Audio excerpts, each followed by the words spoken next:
தென்னாடுடைய சிவனையை போற்றி எந்நாட்டிற்கு இறைவா போற்றி. இமயமலையில் அமைந்துள்ள மகாபாரதத்தை விநாயகப் பெருமானுக்கு சொல்ல வியாசர் இருந்த குகை, வியாசர் பகவான் வாழ்ந்த குகை. இப்போது நாம் இந்தியாவின் கடைசி எல்லையான உள்ளோம். எனக்கு பின்புறம் அந்த இந்தியாவின் எல்லை பகுதி மதில் சுவராக கட்டப்பட்டுள்ளது.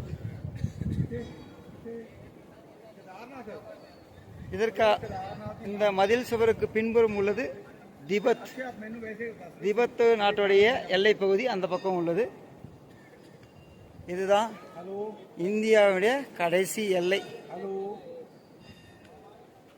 கீழே பத்ரிநாத் அமைந்துள்ள பள்ளத்தாக்கு இந்தியாவின் கடைசி எல்லை பகுதி. வியாசர் பகவான் வாழ்ந்த குகை பகுதி. இதுதான் வியாசர் பகவான் இருந்த இடம். மீண்டும் ஒரு முறை அனைவரும் இந்தியன் எல்லை பகுதியை பாருங்கள். மீண்டும் எல்லை பகுதி வியாசர் பகவான் எல்லை பகுதி. வியாசர் வாழ்ந்த குகை கோவில். சிவாய நம. திருச்சிற்றம்பலம்.